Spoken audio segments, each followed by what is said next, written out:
Hello, everyone. I'm so excited to collaborate with all of you today on capacity building, which is one of my favorite topics.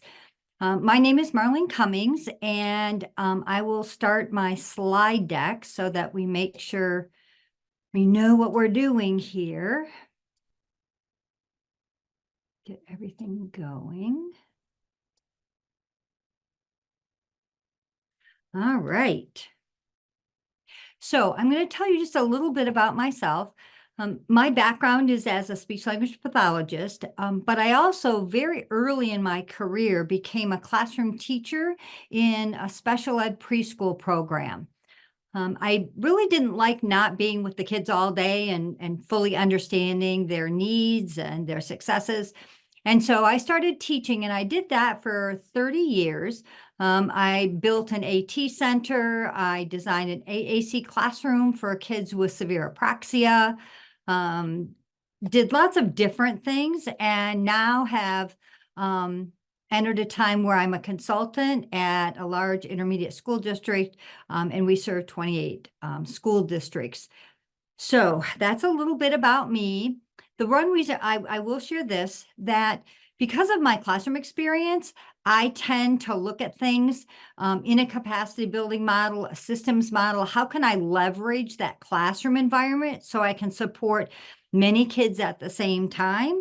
And when I was in the classroom, I understand what people struggle with. So I would be sitting in circle time, and I'd have, one student on my lap and my foot around another student's chair, and I'd be modeling core vocabulary. And one of my students would be like walking out of the room. So I know what that feels like to try to manage a whole classroom and get supports in place that are really beneficial for everyone. Here is, and I know that you've been given the handout, but here's the link also, if you want to take a quick picture of it or go ahead and put it in your internet and see if you can get to everything. Hopefully you have permissions for everything. I went back and checked that, but let me know if there's any challenge at all. So the outcomes today, hopefully this is what you'll gain from this. You'll be able to identify at least 3 keys to a capacity building model. You'll be able to describe 2 considerations in determining your current state, and that you'll be able to describe at least 3 steps in this transfer process that I'm going to talk to you about in terms of transferring skills, content, and delivery methods into local districts. So when we look at today, if you've been wandering around out in social media and on the internet, you'll find lots of people doing things with the word capacity building in it. And some of those models are going to talk about the agent of change. So they think about capacity building and they think about a different lens and how are we going to change things, or helping people deliver content that typically the expert delivers. And so they'll be thinking about it from a change viewpoint. We have others that are talking about adult learning and what that looks like. We also will be thinking about ourselves in a specific role. And so some people presenting are thinking about learners, influencers, change agents. And we're going to be thinking about all those, but specifically the learners and influencers is how we're going to talk about things today, and think about how we perceive ourselves in that role. And then we're going to think about mindset. And that's a big thing that we've been hearing for probably 10 years now. And we hear about the fixed and growth mindset. We're going to be thinking about it in terms of attitudes, beliefs, and perceptions. So that's just a bit of an overview.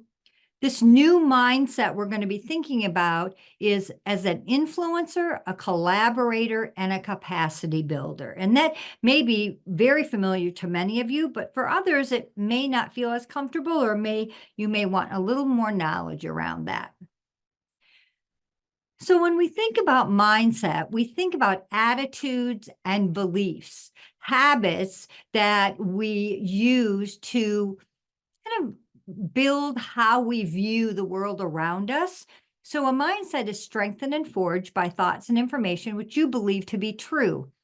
And I've had a lot of experience in consulting and supporting teams, and I continue to be surprised by the mindsets that I encounter. And I tend to dig a little deeper if I've got something difficult happening in a team or some kind of unrest, something's challenging. I will try to track back to find out what the belief system is of the people participating. And that usually is the trigger where we find out why things are not moving easier or more quickly. And so this is a really nice model that I use. So it's called the perception wheel, and it was created by Dr. Carol Zangari, and the graphic here is by Rachel Langley.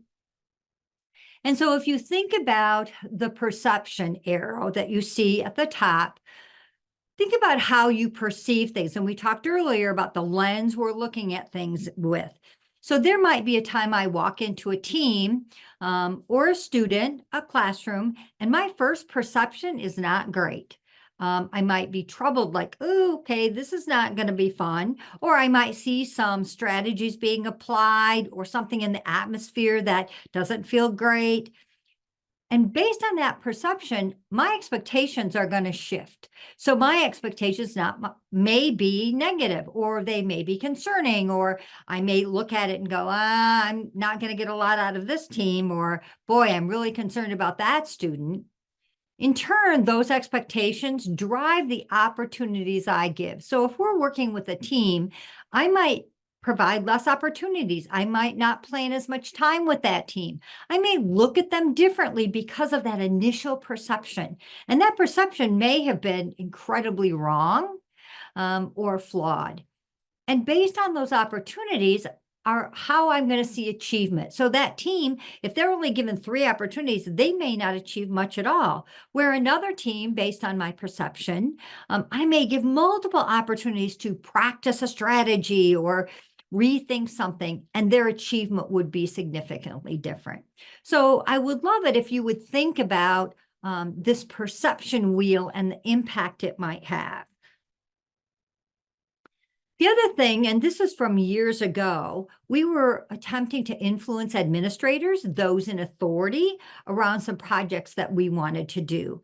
And what we discovered is that our beliefs become our thoughts become our feelings become our actions, and our actions are what others see.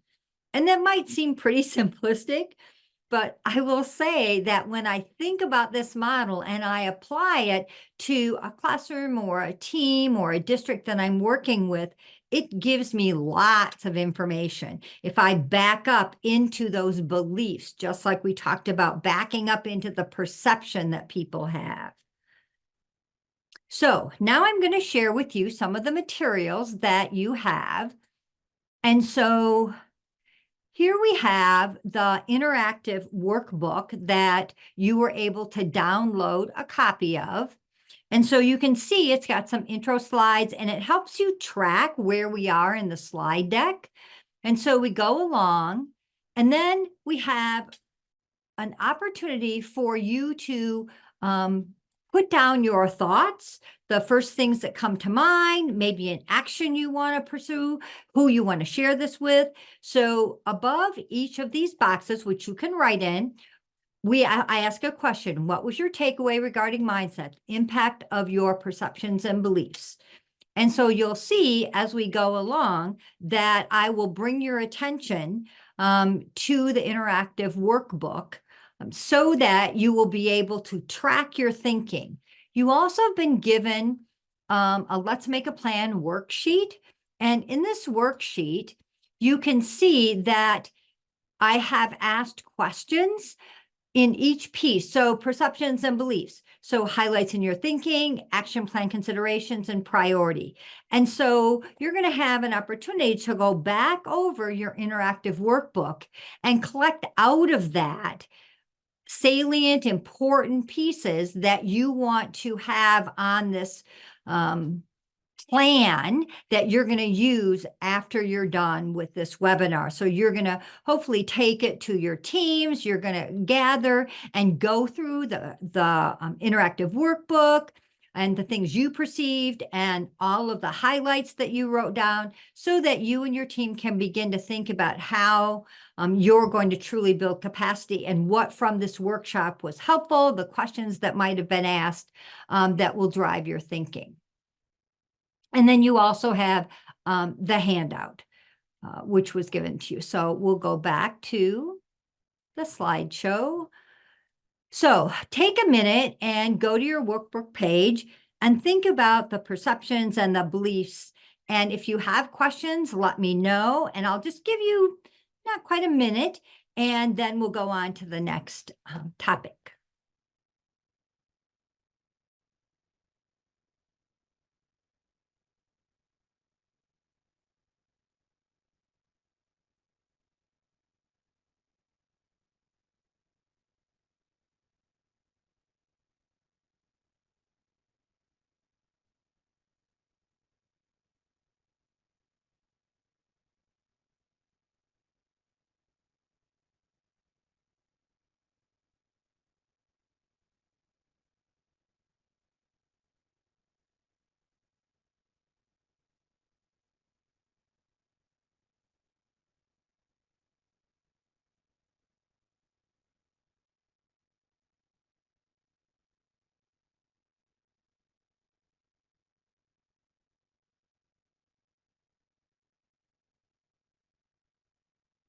So it looks like I'm just checking to make sure everybody can access the workbook. So let me.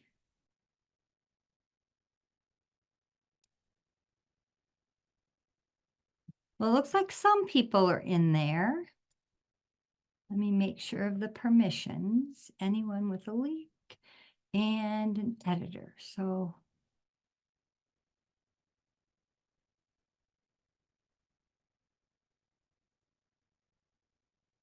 all right, so we'll continue.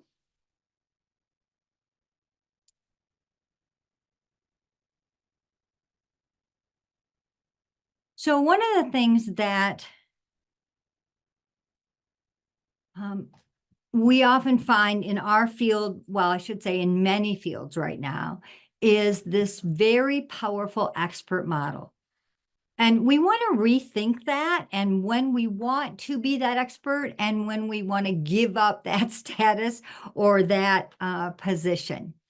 And so this is something many of you might have heard. Gladwell wrote years ago the book Outliers, which is a fabulous book. And he talked about mastery is 10,000 hours of work, of practice in a specific area, and you become a master at it. Another definition, a person who has a special skill or knowledge in some particular field, a specialist, one with authority in that content area or in that field.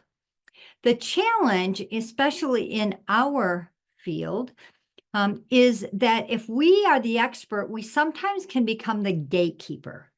So we decide what information, what technology, what access people have based on our knowledge base, our expertise, our lens, our mindset. And so we want to be really careful of that. What we've also discovered is it becomes a strain on the system. I don't know about you, but every day I get more and more students that I have the privilege of serving. But in that process, I also need to provide more professional learning. I need to provide the equipment. We need to fix the equipment and program the equipment and train all of the people that are going to implement the strategies for AAC. And that can become daunting. And so what I want to present today is an option, not an all or nothing, but an option to consider. It is not all or nothing. So we do want knowledgeable people on our team. We want people with incredible expertise in a variety of areas. But we want the focus to be on collaboration, on a tiered model where we're interacting with each other together rather than a hierarchical model of I'm the expert and then, and then. So here's one quick way to look at it. If you think about what an expert looks like, typically they focus on a specific problem. So we come out to problem solve. They're the supplier of the solution to the current problem. They provide expertise to solve the problem. The skills transfer to solve the problem is very specific. It's not broad-based, and it doesn't necessarily share the skills with everyone. It may be the person that asked them to come in to solve the problem. And they hold this knowledge, right? And this skill and this expertise. On the other hand, we have capacity building. So we're focusing on a strategic outcome. So we're looking, just like I did in the classroom, how many students can I serve with this strategy or with this approach? Or can I solve 4 problems with my approach versus 1? It truly is a partnership with the people that we work with. And it doesn't even need to be the people in our classroom. It can be the tech department. It can be the curriculum department. It can be our administrators. It can be our parapros and our families. It also provides processes and tools versus this is the solution, this is what it looks like, this is how it is. It also provides skill transfer to close current and future gaps. And so if we're solving a problem, we may be solving that problem for 1 student, but lo and behold, it fixes things for 3 or 4 students or 2 or 3 families or an entire classroom or building of educators. It also allows us to transfer knowledge, not just a skill. And that's what's our big priority is we want the people that we're connecting to, that we're hoping to build capacity with, to become the owner of that knowledge so that it's not just I'm sharing it a little bit, I'm truly giving it to you. And in that process, our collaboration allows us to give it back and forth, that there's this fabulous exchange between us.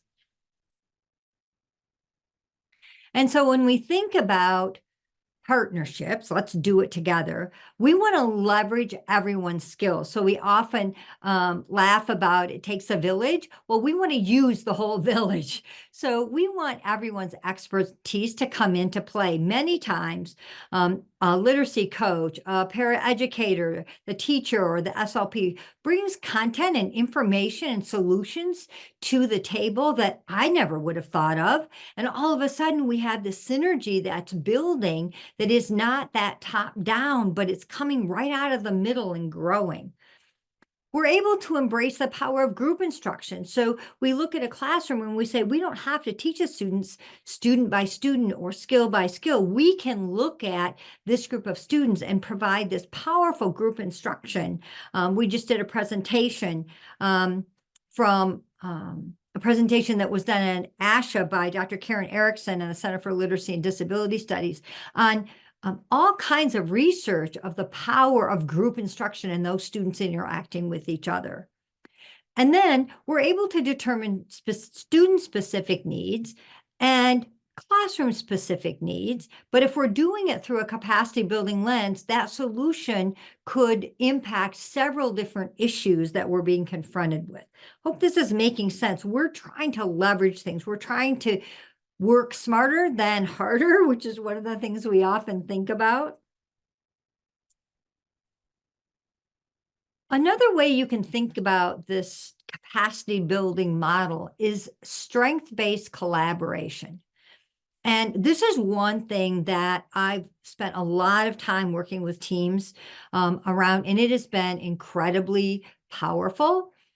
So if I'm going into a situation, we've got a problem or we're working on something, the first thing I ask myself, was my timer, is are there aspects of the work that only I can do? And that's not from a prideful or arrogant stand. It's just I'm able to do some things that other teams aren't. Part of my job and the work that I'm able to do is read a lot of the research, explore a lot of different things, go to conferences. So I can bring something to the table that somebody in a classroom every day at SLP at a building is not going to be able to access as easily as I might be able to.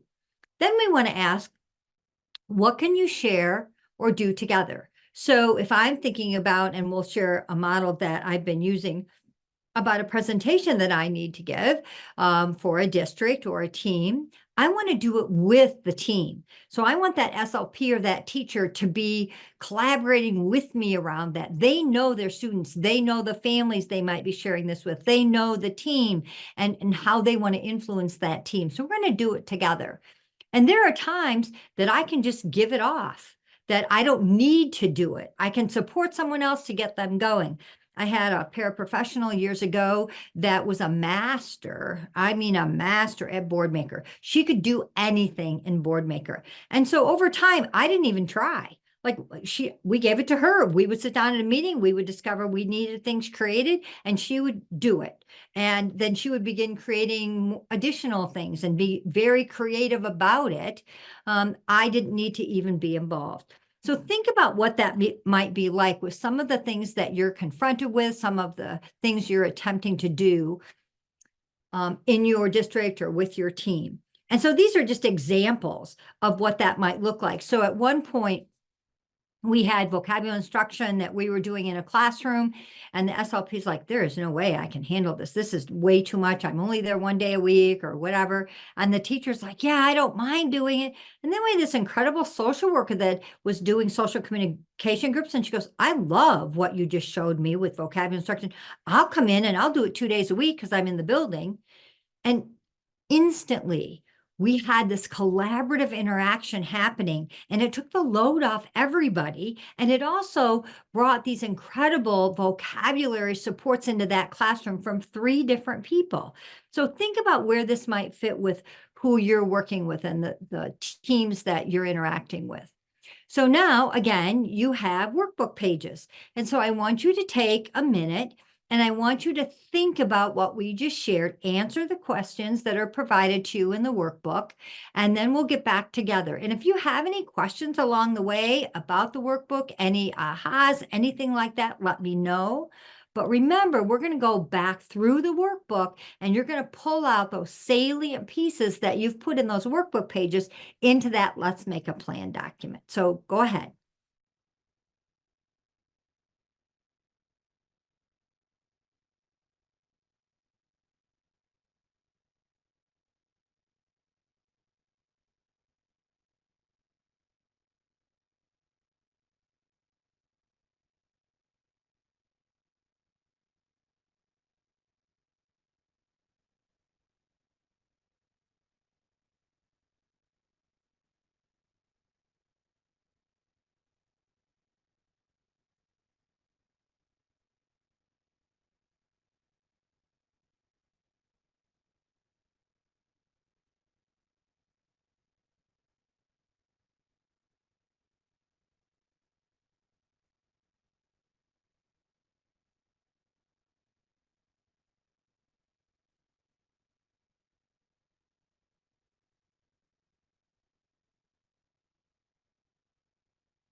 Okay, so we're going to stop now. Obviously, you're going to have access to this workbook. It's yours. And the slide deck, so you can revisit some of these slides and think further about what you want to write down in your workbook. So here's a visual of what I've been talking about, and it's a way to think about you as an influencer. So there's often opportunities where I'm presenting, and I may say to the group that I'm presenting to, there are people in this room that could present this better, have more knowledge around this topic, have more experience around this topic. And so my charge to you is to ask yourself, who are you influencing with the knowledge and the experience that you have? And so I want you to be thinking of the same thing. So consider who you influence, how you influence, think about your sphere of influence, and ask yourself these questions. What do I know? Like, what's my knowledge base? What's the content that I have a good grasp of? And then ask, what do I need to know? What do I need to learn? Where's your learning curve right now? I was interacting with some peers, and one of the people, she was young, and she was really excited and passionate and motivated. And she goes, I don't know. I don't know if there's anything else I need to learn about AAC right now. And there were some seasoned people sitting at the table, and we're all just like, what? Because we feel like every day, I know I do, that I know less. I feel like, oh my gosh, I need to figure this out. I need to learn this. I need to know this. So ask yourself, what do I need to learn? And then on the other side, as an influencer, who can I influence? Who's in my sphere of influence? Who's right there with me that would allow me, right, to share my story or to begin to connect with them about my passion? And then how can I make the biggest impact? And that's one of the things that this capacity building model starts exploring is what can I do? Yes, I can probably impact one student at a time, but where's that going to take me? Or if I influence one adult at a time, what does that look like versus influencing a team of adults or a building of staff? So think about that. And now I want you to go to your workbook page. I know I do laugh because when I participate in training, sometimes I just don't want to go do something. I just want to sit there.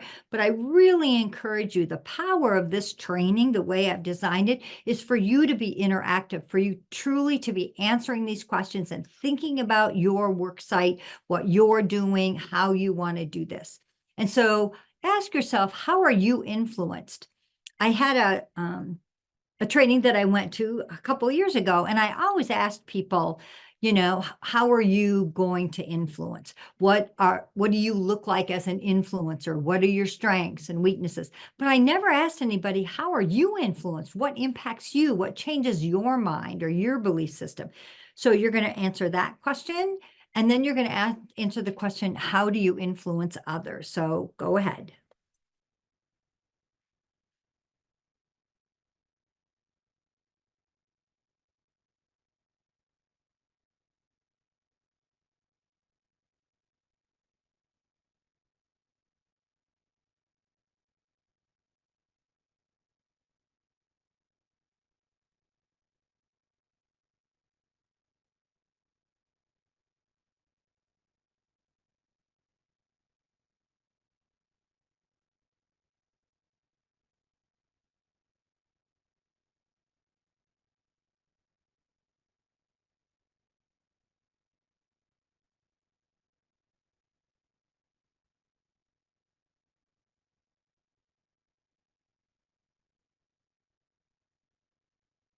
So as you're finishing up, would any of you like to share in the chat around how your answer to these questions, how you influence others or how you're influenced?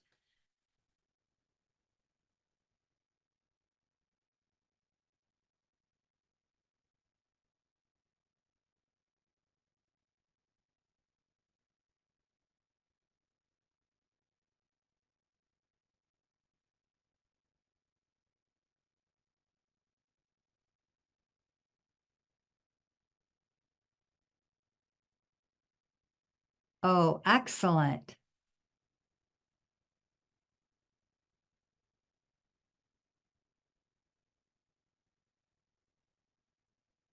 Oh, I love that because these are very common responses in terms of I'm influenced by the data, I'm influenced by the passion, I'm influenced by the students. Oh, I love this. Thank you so much.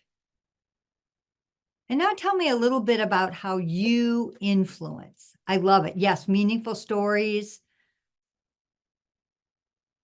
data. Yep.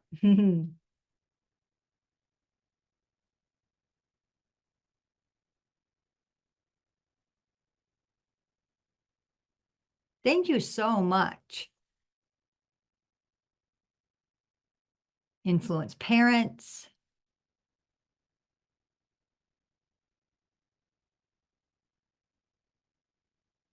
Well, like I said, some of you could be teaching on this. I love your responses through connection.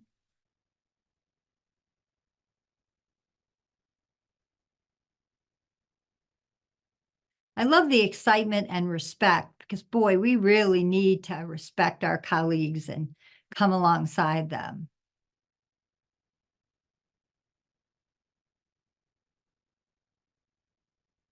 Yes, by demonstrating, by really doing a show and tell, this is what it looks like.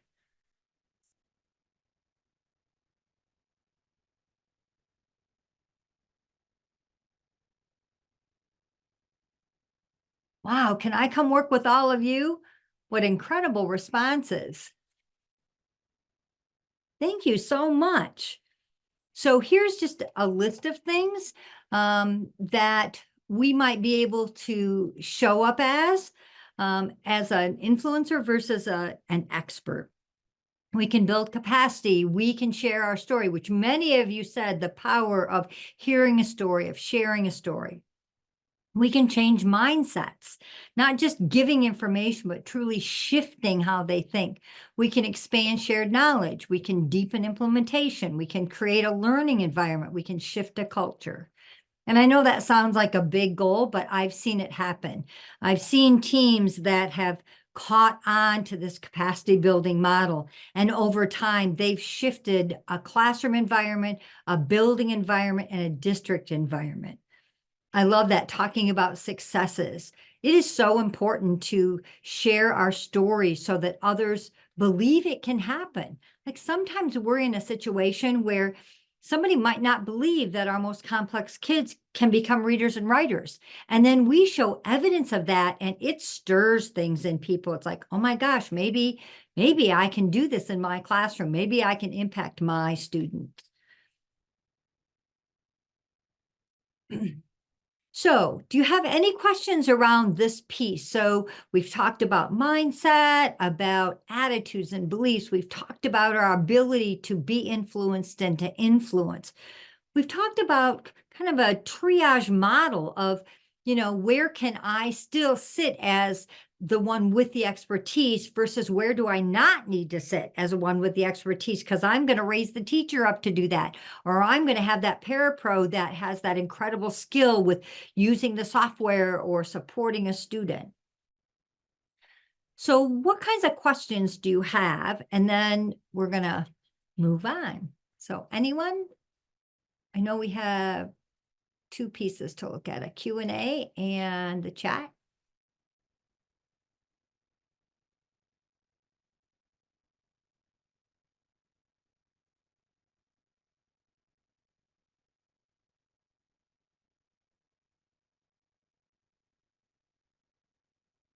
Okay, so now you're going to go to your workbook again, pages 17 and 18.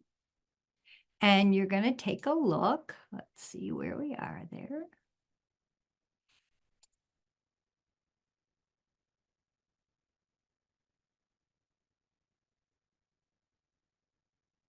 It looks like somebody is accessing the interactive workbook, not having downloaded a copy of it. I'm thinking, so hopefully I gave you the link that you were able to download a forced copy so that you have your own, because it doesn't really matter that you're in here, but what matters is that you won't have this as your personal workbook to take with you.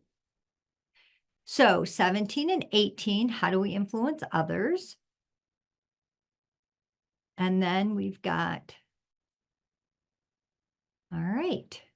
So let's go back to our slideshow. So I don't see any questions. So again, feel free to post questions if you have any. So now we're going to begin to talk about building capacity and its components. So what should we be thinking about and where do we start? So I see capacity building as collaborative and multi-tiered. So it's not this static model, but it's really pretty flexible and pretty powerful. So one of the questions that we typically ask is, why should we consider embracing a collaborative model? Why not stick with this expert model? Why doesn't it work? Why would we want to do anything differently?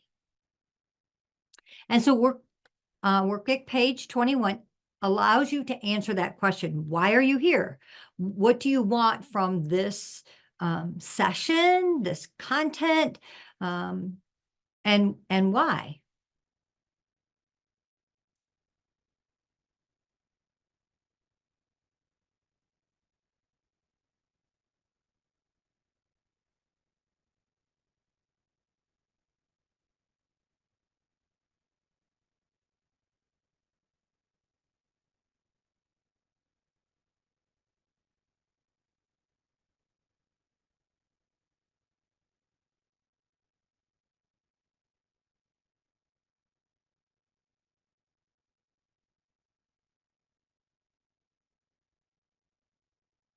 So hopefully you had a bit of time to write down, what are you hoping for? What challenges are you encountering?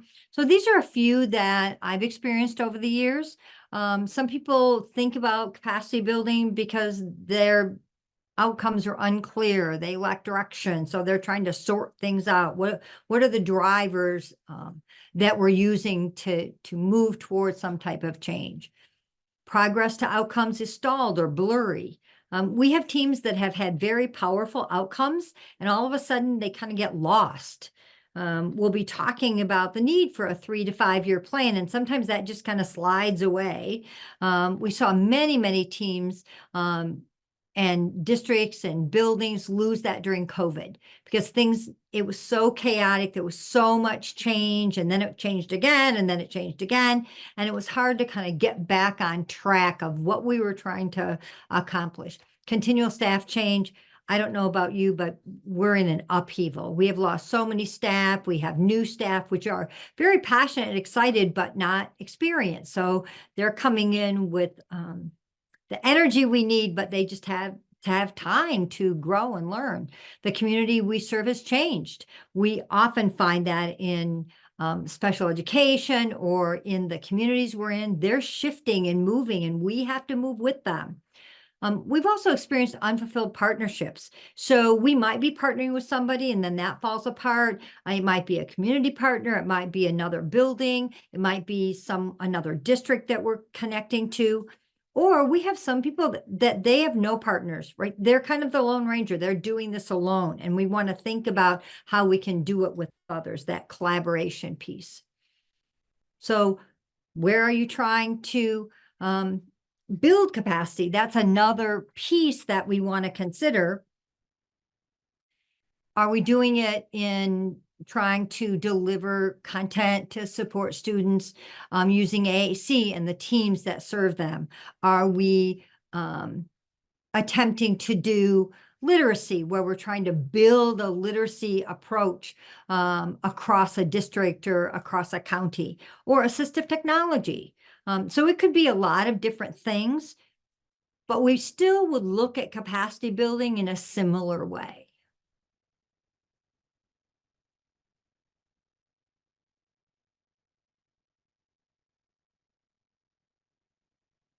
So now we're going to kind of dig into some definitions, some aspects of this capacity building approach that I'm sharing with you.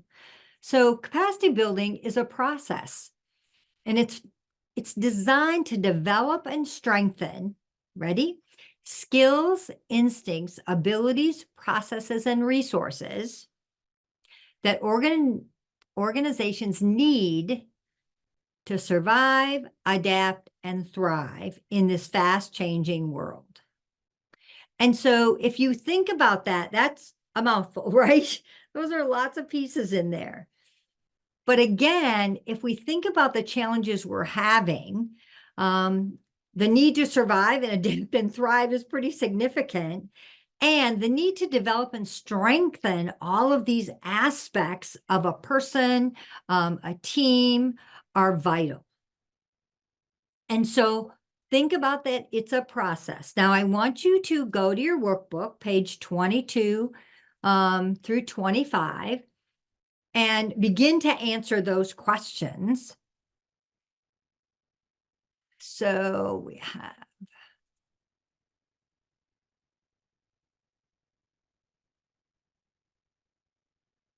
so now we're thinking about, slide 22 talks about the process, 23, the process skills, instincts, and abilities, 24, and then 25. Now I see that several people are in the interactive workbook slide deck. I hope you have been able to download a forced copy to create your workbook. Is that not set up that way?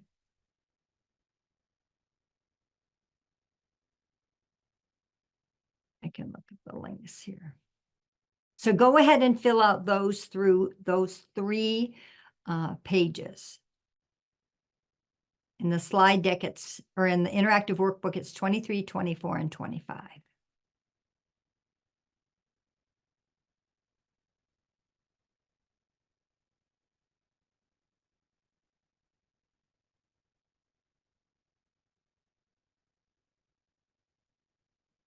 Okay, it looks like some people were able to download the copy.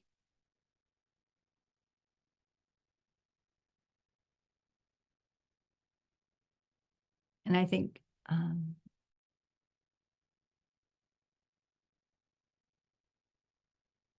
it looks like they need another, to post the copy of the workbook again, the interactive workbook.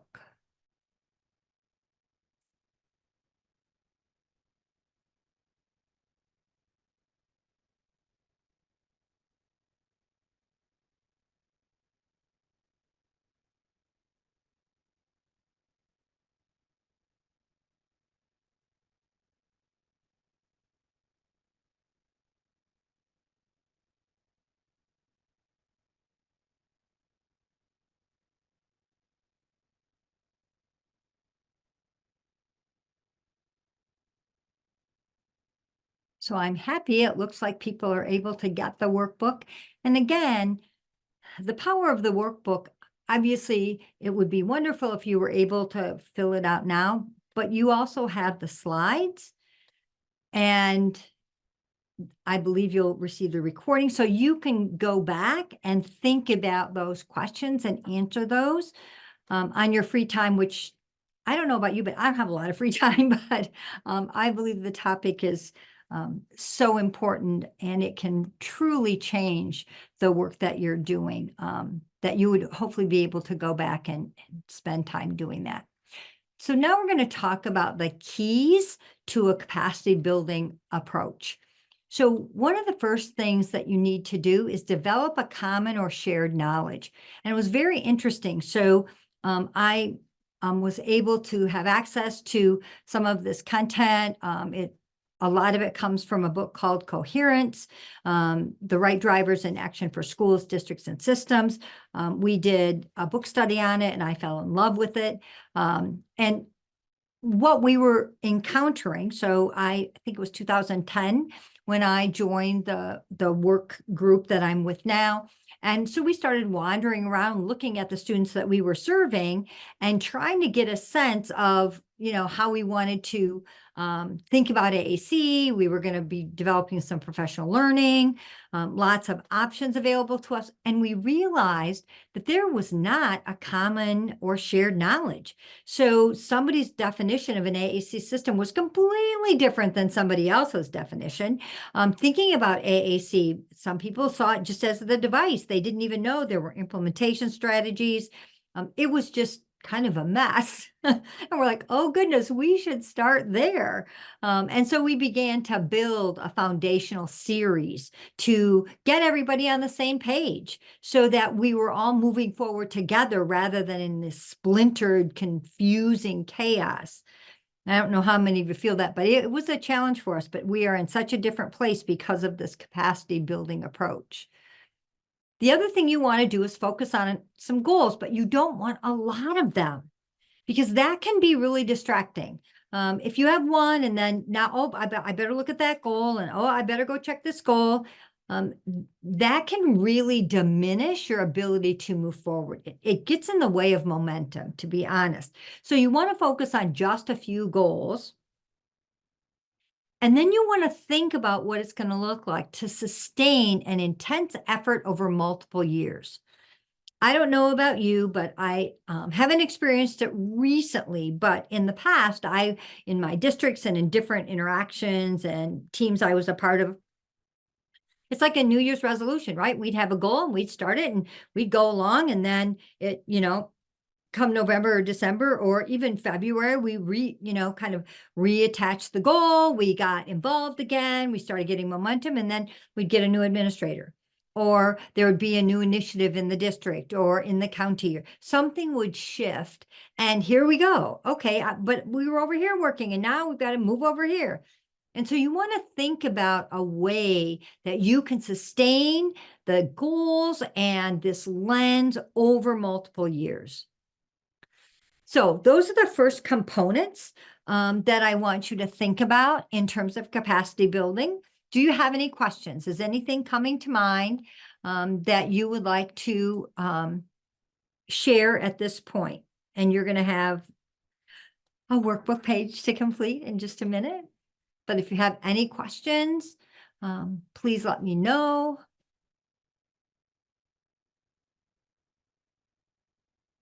And so I'll be watching to see if you have any questions, but otherwise you can go to your workbook pages.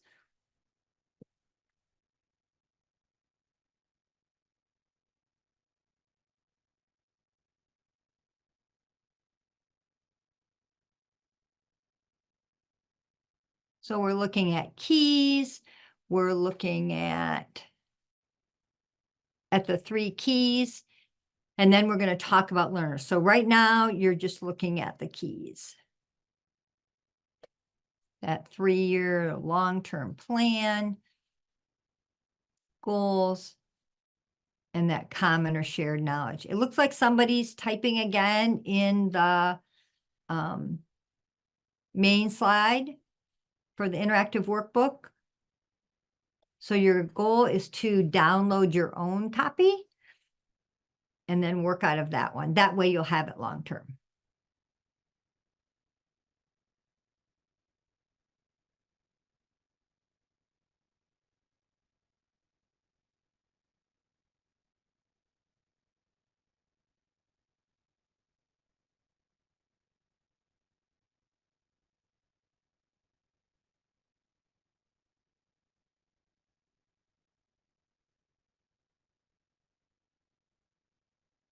So I'll give you another minute.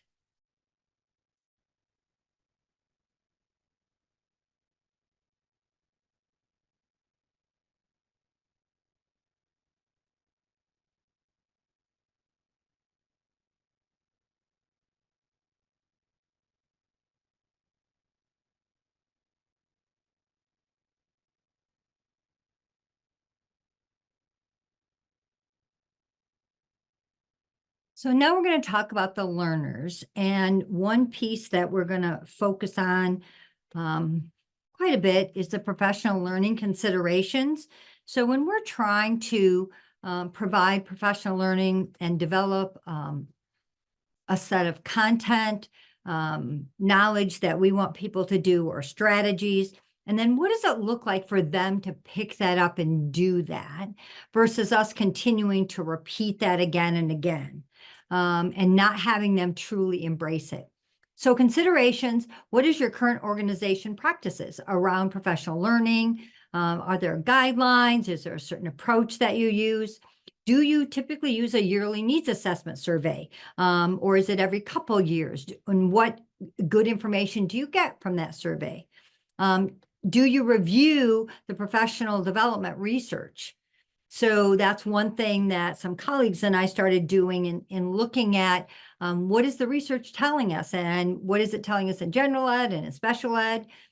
We have gained a lot of information and insight from implementation science, so you might want to check that out. We also, pre-COVID, did a lot of job-embedded professional learning, so we were on site interacting with teams, coaching and mentoring models. And then what should your priority be? we need to consider learning over time so that one-shot deal, sit and get is really not supportive of learning. And we've learned that over the past several years, we're not getting the bang for buck that we want. Learning within a community. When you have a community that's learning together, it's incredibly powerful. We have some available on-demand resources, some courses, and we're hearing that the people that enjoy that the most are ones that did it with their colleagues. So they went through the course together and they were able to chat and interact and collaborate on those topics. On-site implementation support. So sometimes it's just not enough to hear about it. You need to have somebody supporting you while you try it. And then, is it replicable in varied settings by varied professionals with varied resources? Years ago, when I created the AAC classroom that I did, my administrator at the time was a true leader, and he said, you're not allowed basically to create anything that can't be replicated without you and without the resources we have in this district. Like, okay. It was incredibly daunting at the time, because I'm like, yeah, but that's why it's working. But it also was a great challenge for me to figure out what that would look like so it could be replicated across lots and lots of settings. So when we think about the learners, so these are the adults, the staff that you're working with, not the students, because remember, we're doing professional learning. We need them to be able to understand the theory and research underlying each skill, the opportunity to observe multiple demonstrations, and practice and feedback either under simulated conditions or in the classroom. And so I want you to go to your workbook page. And hopefully these are right pages, but let's make sure. So we passed. Now we're at the learners. So it would be workbook page 31, 32, and 33. So we're asking questions about that theory and research underlying a skill, about multiple demonstrations, and about feedback in the classroom. What does that look like? How are you doing that in the professional learning that you're providing? What are you doing right now? And you can even put, oh, we're not doing it, or we need to think about that differently. So go ahead and fill those out.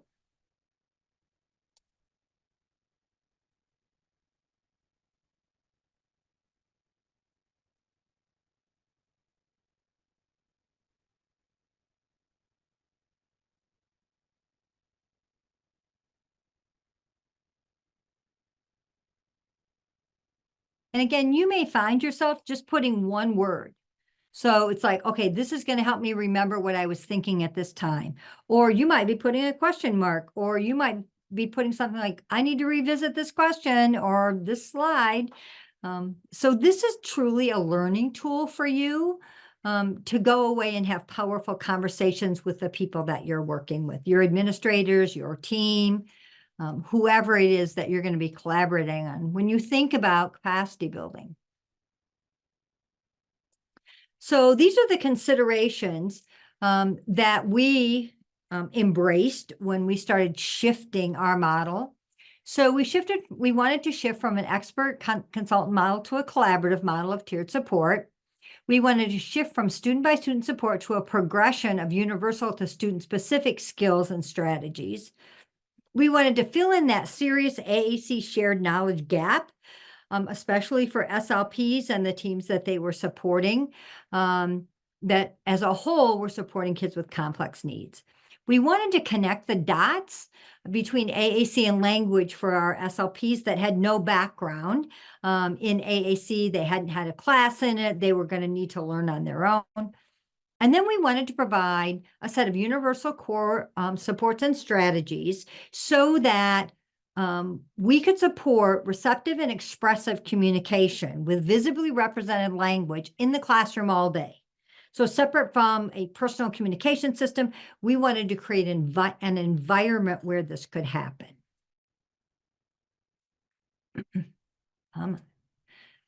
And so this is one way we did it. This is just an example. So we won't go over this in length. However, I provided it for you. So we developed a 12-hour 6-session foundational series. And we delivered that over the years differently, sometimes in districts, sometimes virtual. We provided with that series content delivery, interactive workbook, continual learning action plan. And then recently we've developed some courses around specific content areas. We provided implementation support. One of those was job-embedded professional learning, on-site team training, the team. We tried to be very respectful of the learners. And so they got to choose the goals they wanted to implement within the content delivered in that foundational series. And then we figured out what they really needed, and we tried to provide that. And so we often saw them 5 to 6 times a year. The first session typically was with subs so that we could be with them, but the rest were done in the classroom. And then I did, well, several of us did for a few years, Job Embedded Professional Learning 2, where we asked them, who do you want to influence? And what will that look like? And we have incredible stories I presented at different conferences of the changes that were made in a district because one classroom or 2 educators did our implementation support and then wanted to build capacity, influencing superintendents and board members. So it can be pretty powerful. This is the same thing through a literacy lens. So we also have a comprehensive literacy for all initiative in our county. And so we did something similar. So you can see how we developed shared knowledge, what the implementation support looked like, and what that collaboration and influence was going to look like. And let me get a drink here. Excuse me. And here you can see the phases that we went through to create, excuse me, and design the first phase, second phase, third phase, and fourth phase. Again, I'm not going to go through all the details, but I have given it to you on the slides so that you can explore it later. Feel free to reach out to me if you have questions around any of this. So this is one of the things, we're going to look at 3 different slides. So the components of the model, and you can see the different pieces. We're going to combine the face-to-face learning in varied settings on preset and flexible days and times. So I'm going to show you a model that we've just recently embraced that's been pretty powerful. And then we're going to think about what are the multiple on-ramps for the people to attend? Is there just a one way to do it? Or are there different ways that teams and individuals can get access to this information and begin some powerful implementation? So we're going to look at customized district and building level trainings, in person and virtual. And then these are the different models. So flexible learning models, face-to-face, content provided prior to Q&A, content provided during virtual sessions. Again, quick start activities, a way to build more activities into their interactions, and then online modules. So we're kind of dancing around a little of this. And so what we're going to talk about, and I'm going to share a new approach that we've tried, is it's going to accomplish these things. It's going to fill in that serious AAC shared knowledge gap, face-to-face learning in varied settings, and customized district building and team trainings. And so this is how we started. We would receive an on-site request, on-site request, holy cow, from a district. And I'll just give you my experience. I would collaborate with a requester. So we'd connect and we'd figure out, okay, what is the content you want? What format? How long are you thinking? And then we would collaborate via Zoom because I would provide an initial slide deck. So many of the experiences we've had this year and the end of last year were around our AAC 101 content, which is a 90-minute presentation that has activities built into it. And it's kind of the snapshot of the foundations that we see around AAC. So I would collaborate with that, whoever was going to present with me, and then we would decide what they wanted presented. Now, remember, we want this to be customized because they know who the participants are going to be. They know the classroom environment. They know the challenges and the successes. And then the AC consultant, me, I provide the revised slide deck. So I go and shift the slides and get everything ready. We provide all the training materials, and then we deliver the content to the local team with the local team. The next phase, so we have it in stages. We debrief after the training. We determine next steps for the participants. Sometimes I provided a Zoom Q&A. Sometimes I went to the district during a lunch time and we had a Q&A. Sometimes we provided more activities to support their learning. So I'd get more materials. I might pop out there to support that, or the local team might explore those activities based on the slide deck that we had provided.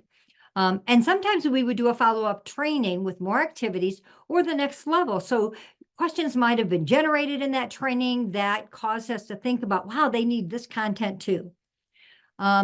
We would consider others that may benefit from the training. So one of the teams I worked with, we presented to the staff, and right away the SLP said, I need to provide this to the parents. And so we revised the slide deck and customized it with a parent lens. And then she provided that. I supported her. The first year, I did a lot of the slides. The second year, I did like 2.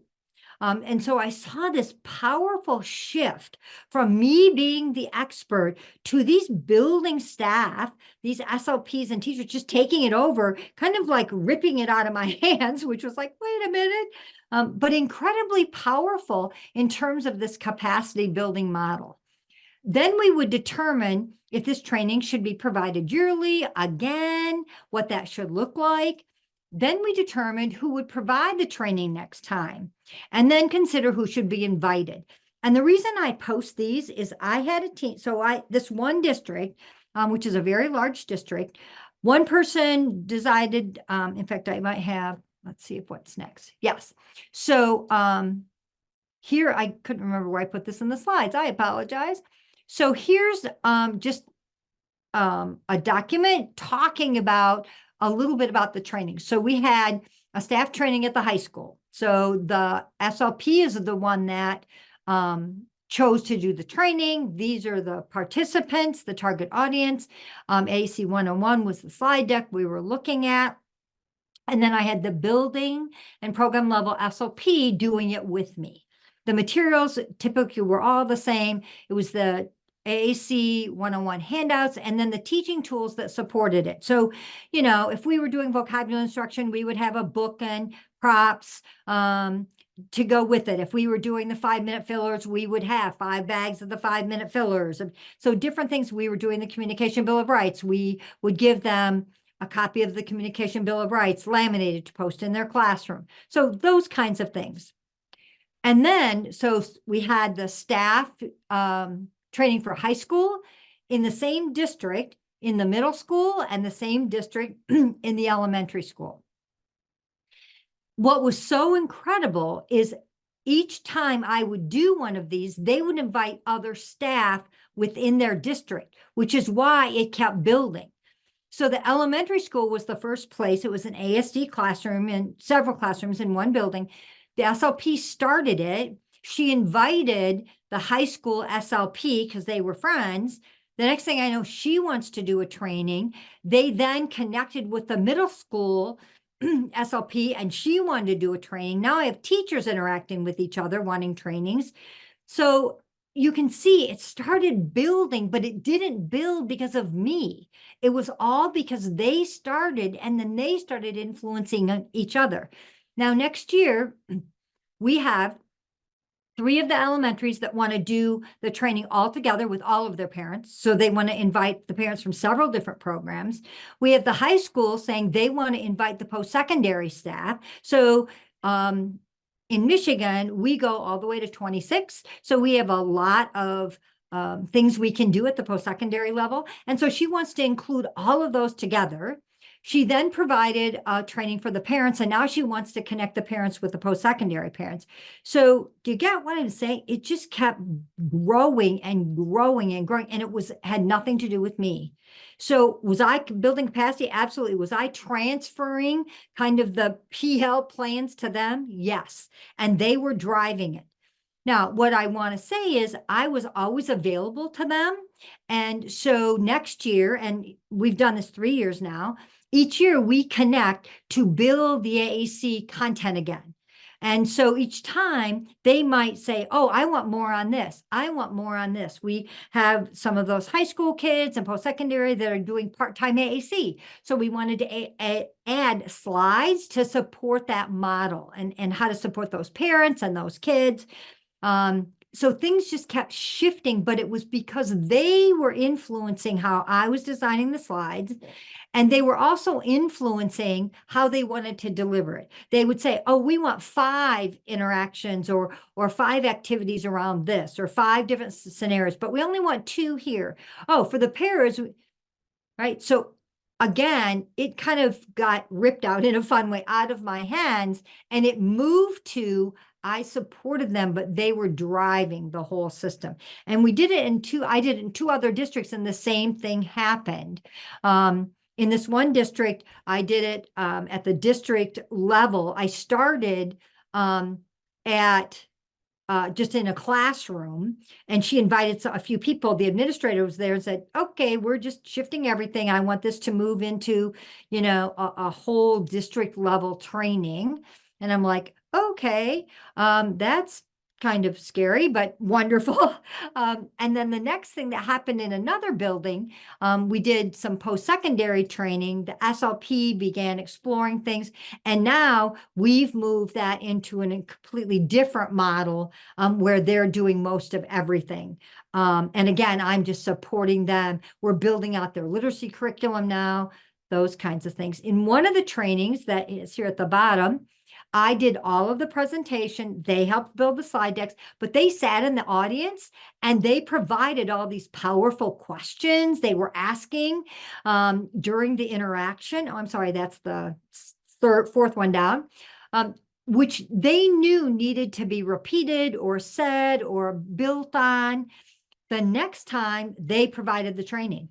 So they knew exactly what they wanted for who they wanted it for, and they just took it over, which was really fun. So that's just something that I've been doing recently that's been pretty powerful.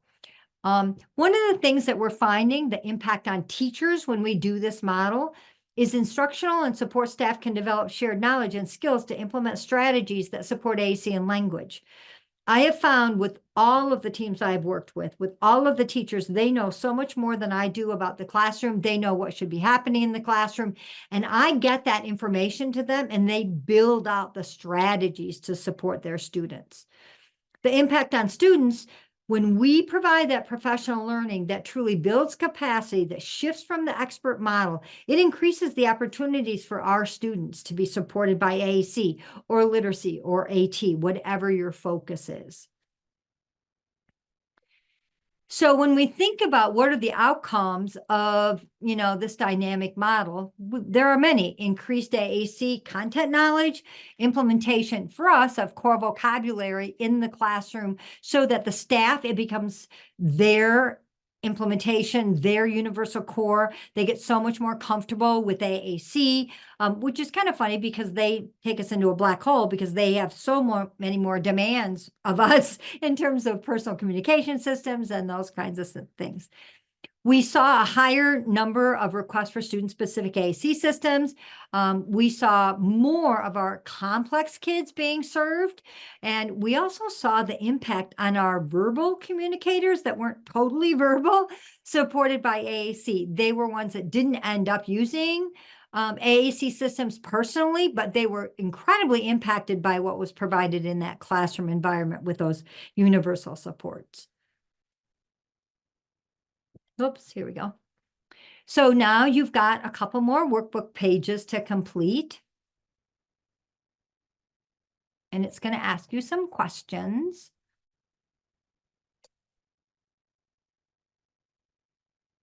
So it's got, let's see, 31 through 33. Yeah, not in order at all. Terrifying. I'm sorry, I thought it was going well. So it's asking you questions about the learners, and then it's going to ask you about the professional learning considerations and priorities. And so that's ends up being slides. 31, 32, 33, and 35. And then we've got about 20 minutes to do the next piece.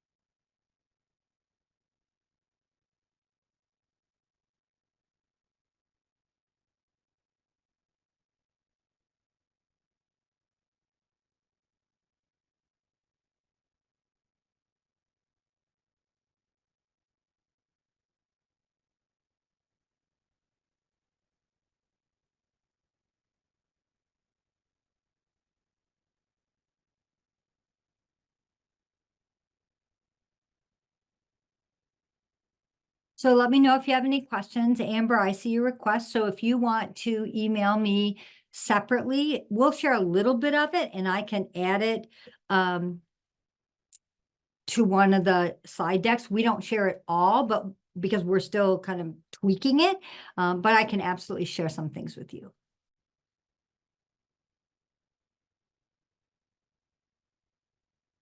So I want to make sure that we have time to complete the Let's Make a Plan document. So we're going to think about what our next steps are. So when we think about outcome, we're looking at how this approach is embraced by the people. So the interactions with the adult learners, we see increased motivation to learn and implement. They really get pretty passionate about it.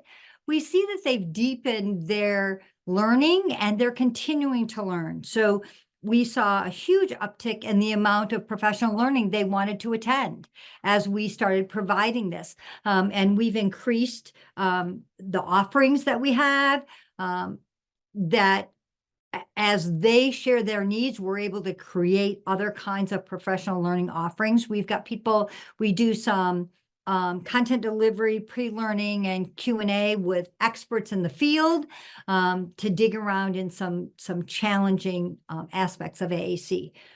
We've seen the reflection resulting in ongoing change. So we've designed a lot of forms in our foundational series that have reflection forms and observation forms for themselves. And we saw that start to shift where they started sharing with us, wow, you know, I'm not doing this, or I'd really like more of this. And we saw more problem solving across the district rather than just us finding it out. I laughed at one point, somebody emailed me, okay, I'm getting ready to answer. They write back, oh, sorry, so-and-so already answered it. And it was a colleague of theirs that had experienced the same thing. So again, that building that synergy, that collaboration within a district versus needing to come out to ask us, which was really powerful. And so again, we've got some workbook pages. And this is, oh, these might be right. Who knows? So we've got, you know, thinking about the outcomes. What are you looking for? What are you already seeing with maybe what you're doing currently? What would you like to see? These are all aspects that we found incredibly powerful. The reflection piece, the ability to be supported by the people in your own direct community.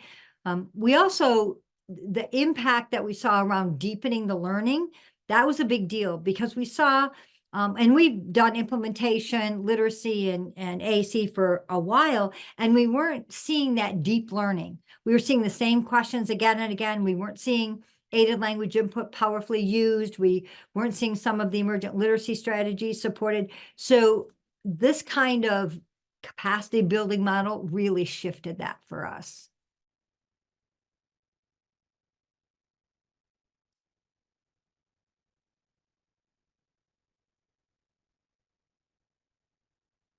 So another thing that we saw on the organization is it reinforced the implementation strategies.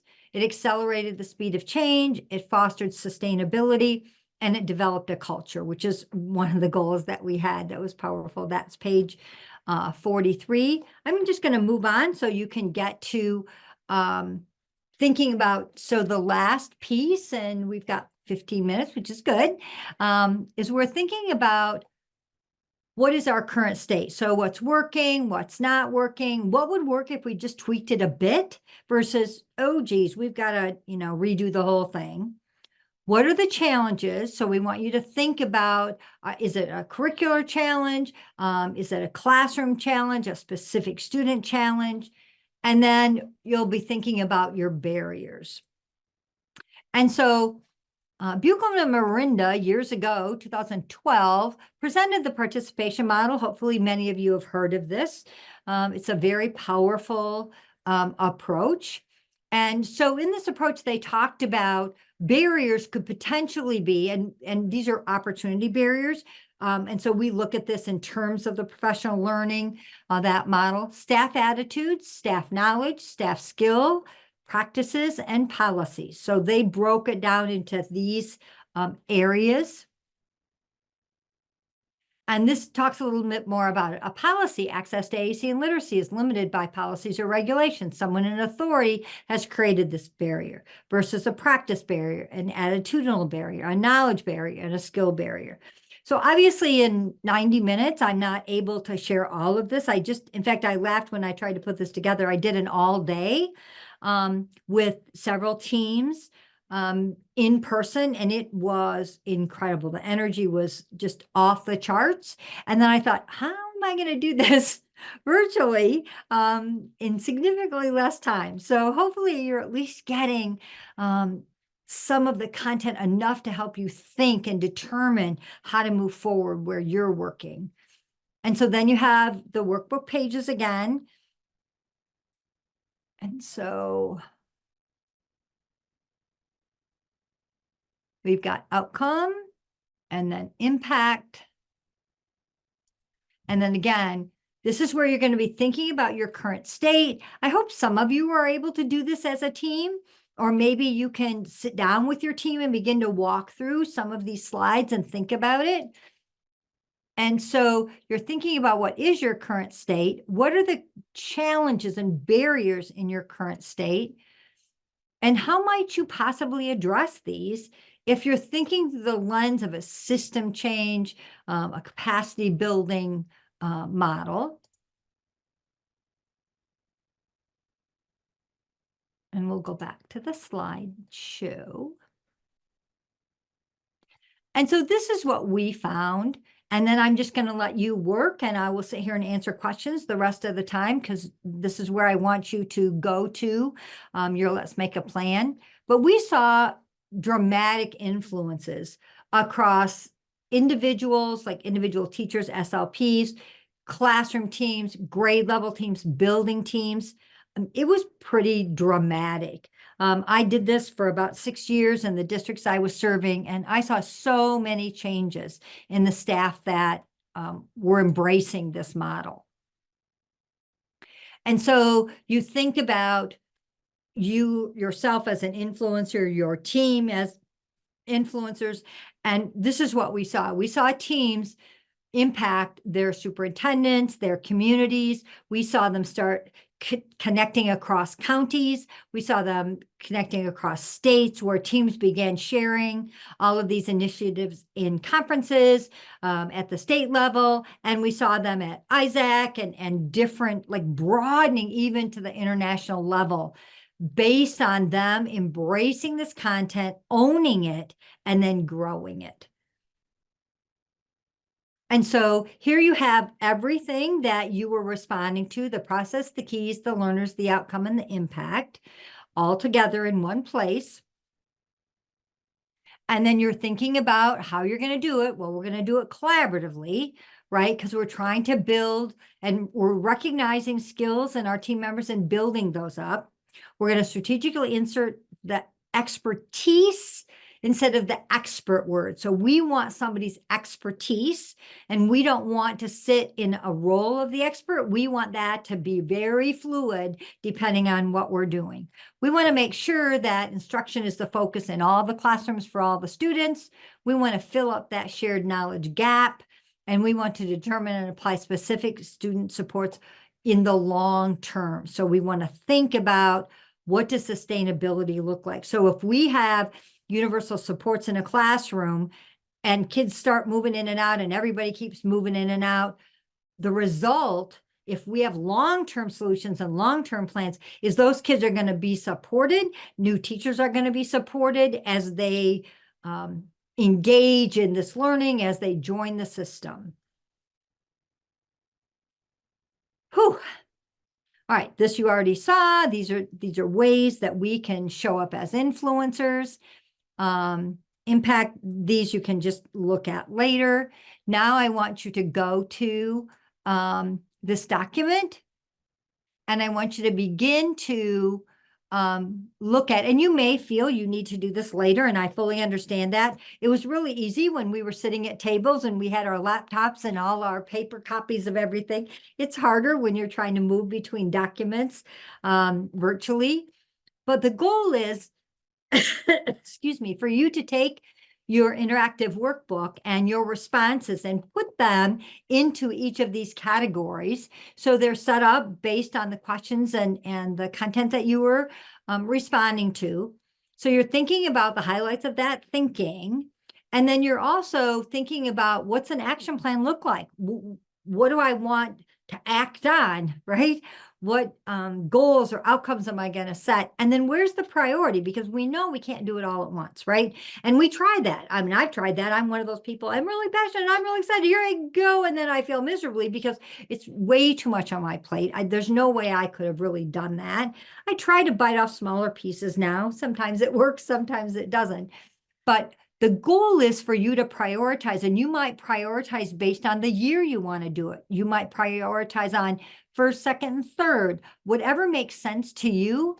I don't want to so regulate this document. I want it to be a usable document for you. And so then it just goes through all the different pieces that we've talked about. And what are we highlighting in our thinking? What's a possible action plan? And what's the priority? And so that's pretty much the upshot of that document. The goal would be that you would then go and either virtually, digitally, or in paper, highlight what you're talking about, what you like, what you didn't like, where you want to start. And my goal, my heart would be that you would be doing it as a team. It wouldn't just be you doing it in isolation. That's the most impact we're going to have, is when we're doing it together. So go ahead and look at your interactive workbook, look at your slide deck, look at your Let's Make a Plan document, and, begin to ask questions if you'd like. I will see, and I see Kristen and Tammy. I will look and see what I have permission to share, because many of these resources have been developed by district teams, by our AC team. So I want to be very cautious, but I can absolutely give you, separate from the full slide deck, the topics in the slide deck, the strategies that we chose. We can absolutely do that. And some things we have on our YouTube channel. So I will make sure that anything that we have that's already publicly shared, I will make sure you have access to. So thanks for inquiring. I appreciate that.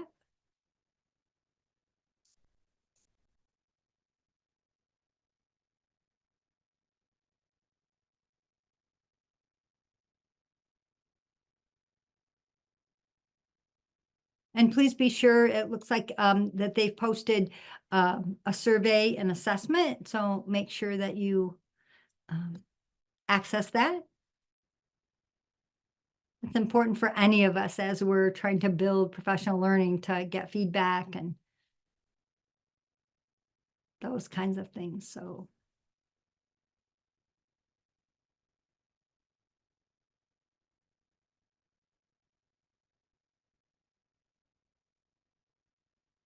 I'll wait a few minutes and then we'll finish up.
Thanks, Dana. Yes, I I feel like you were just fed by a fire hose, right? So, but you have my email, so feel free to reach out if there's other ways I can support you.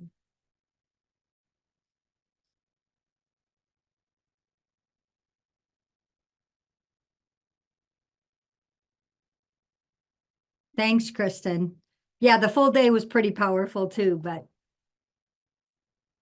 glad you were able to get some of this content.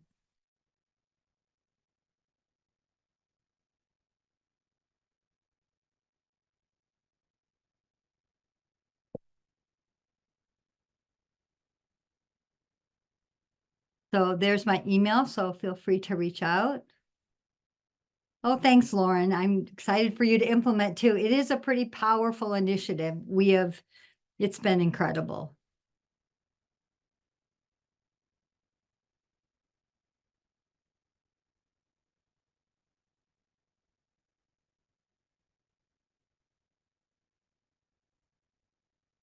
You are all so welcome. I'm so glad you were able to attend.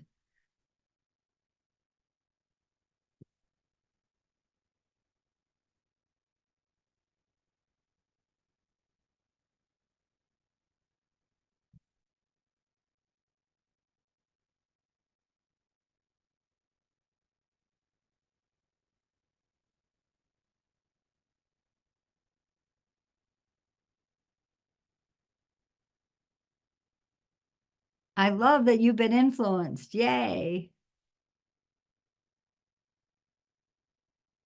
All right, it looks like there are no more questions. If anybody has any questions, please put those into the Q&A.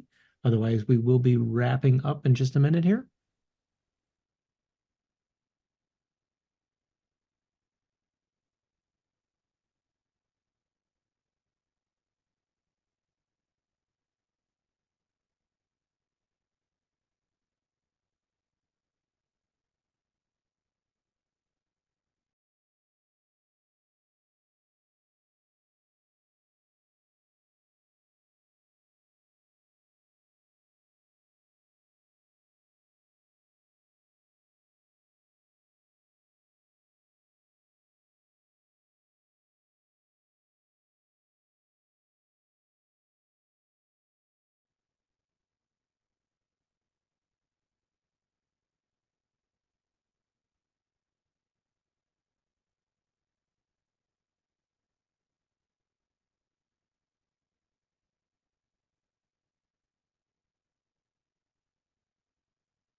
All right, it looks like there are no questions. Marlene, thank you so much for this interactive presentation. It was a Oh, lot of you are fun. so welcome. For anybody that is still with us, if you'd like to earn ASHA CEUs for this session, please be sure to complete that assessment. That link has been put into the chat a few times. I'll throw it in there one more time. You'll also get it in an email that will come up, that will come to you tomorrow. If you don't receive that email, or if you just want that link sooner, please feel free to email ableu@ablenetinc.com, and I'd be happy to provide that. Uh, as I mentioned earlier, you'll also get an email tomorrow that will include a general certificate of attendance. If you don't need ASHA CEUs, but you do need a certificate of attendance, that will come in that email tomorrow. Again, any questions, anything that you need, please email ableu@ablenetinc.com, and I'll be happy to help. Thank you, everyone, for attending, and have a great night.